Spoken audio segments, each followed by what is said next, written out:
been trying to make this film for come to 11 years, and it was just such a difficult film to make. For whatever reason, the financiers didn't feel like that we needed another story about refugees, that the landscape were so saturated with stories and tales of, refugees, and they didn't see the point in making another one. And I insisted that this is not just another refugee film, that I had a different take on it, and I wanted to do a crime thriller set in Athens, and really explore like the fiction landscape, because I trained as a fiction director, only did documentaries because it was more accessible, and I could just kind of pick a camera and almost like a musician go and unplugged, generate material or a film without having to like go through the whole financing spiel. But eventually, Geoff, I remember I called you in January 22, and the film premiered in May 24. So really, a lot of credit to this guy. But he kind of wrote me in at the beginning, I have to say, because we both come from a documentary background. So, and that's how we got to know each other originally. And so he kind of said, it's a creative documentary. Do you want to be a part of it? And I was like, okay, that seems like in my world, I can do that. And out came a fiction film 2 years later. But with a creative documentary, you can do whatever you want. Suddenly you can write a script and exactly. And we were always on that fine line anyway.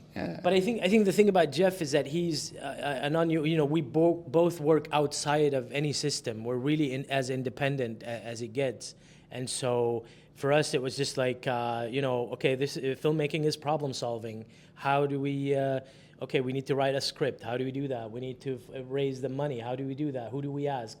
And you had no qualms about calling anyone and everyone. It's risk taking as well, but you've got to believe in it as well. So you can take risks, and it makes it vulnerable.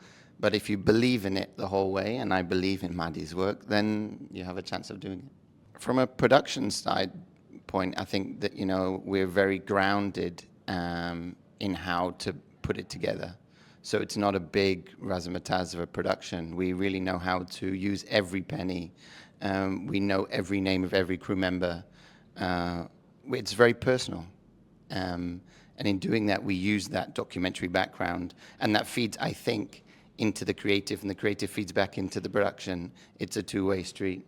Mahdi's obviously come from that documentary background, but he's trained in fiction.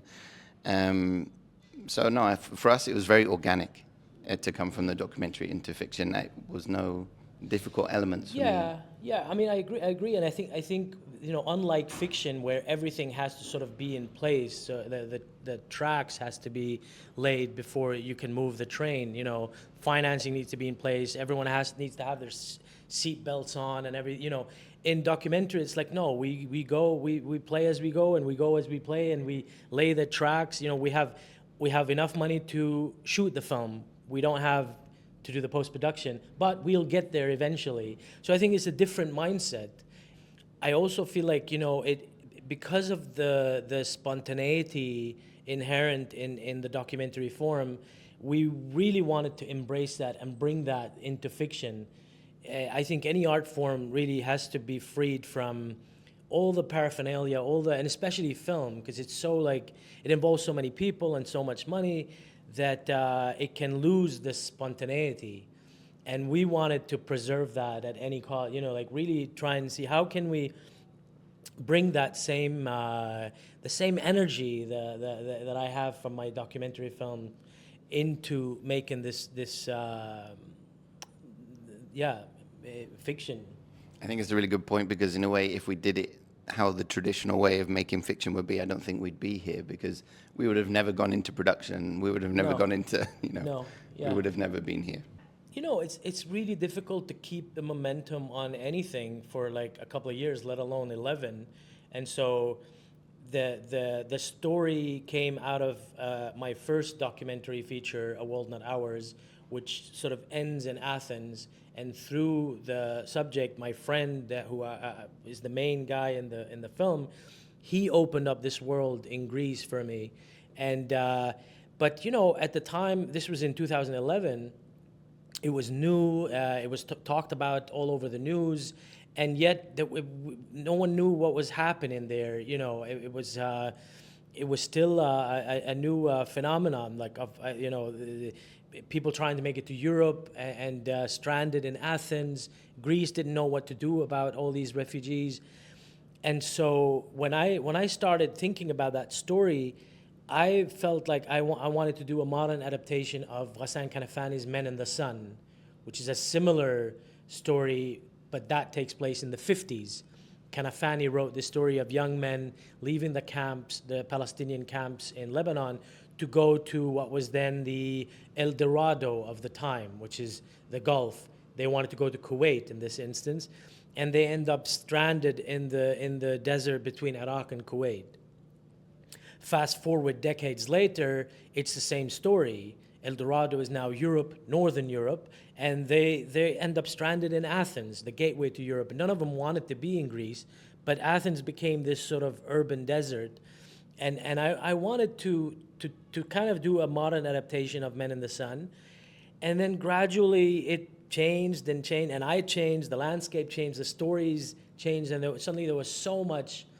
We peaked around 2016, 17, when I was still trying to make this film with so much content about refugees and documentaries. And I think it kind of peaked with Fuoco Amara, the Italian documentary.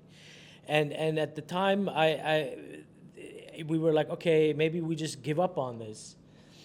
And then I found another angle, which was a story that I've loved since I was a kid, which is John Steinbeck's Of Mice and Men.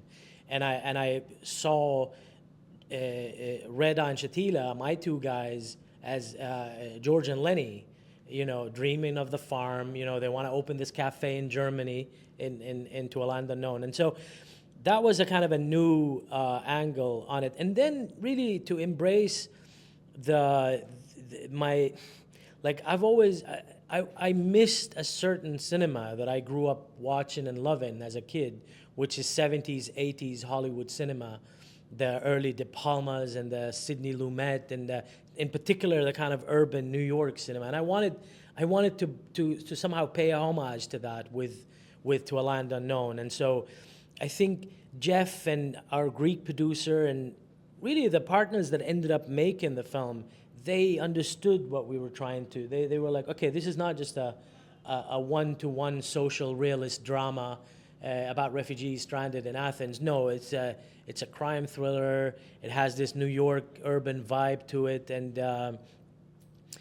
I think, you know, looking at the reviews and some of the critics, what they seem to pick up on, you know, that I was stealing from, you know, Scorsese and De Palma and Midnight Cowboy, and so yeah.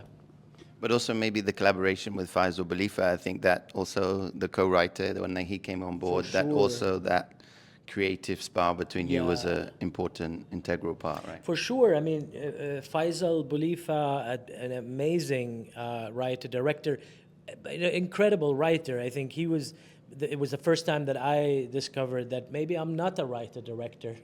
You know, because then you meet someone who's just so good at what he's doing and generating material based on your discussions and ideas, where you read it and it's coming off the page and you're like, I cannot wait to bring this to life. And I think that excitement I certainly didn't have with my own writing. It was, thanks to Faisal. I think the greatest sin you can commit is to bore your audience, you know, and I see it a lot in some of the contemporary films. You know, a lot of the times you're introduced to a character, but nothing happens. You know, there is almost like an aversion or even a reluctance to tell a story, as if that's a sin. You know, and I feel like, no, I'm a firm believer in cinema as a storytelling medium. You know, we were talking how, you know, like I want my mother to come and sit and watch the film and be engaged. And at the same time, I don't want to neglect or disregard cinema as an art form. I think there has to be an importance to the image, to the rhythm of the film. I like it when a film is, I'm going to sound a little silly maybe, but like it's okay for a film to be sexy, to feel that there's a certain music to it, and I'm not talking about the score. I really feel like a good film is like a great piece of music, and so I think that for me, and genres. I never thought of myself as a genre director, or that there was an inherent thriller aspect in the story from the get-go, and I feel like you just have to kind of respond to that and embrace that, right?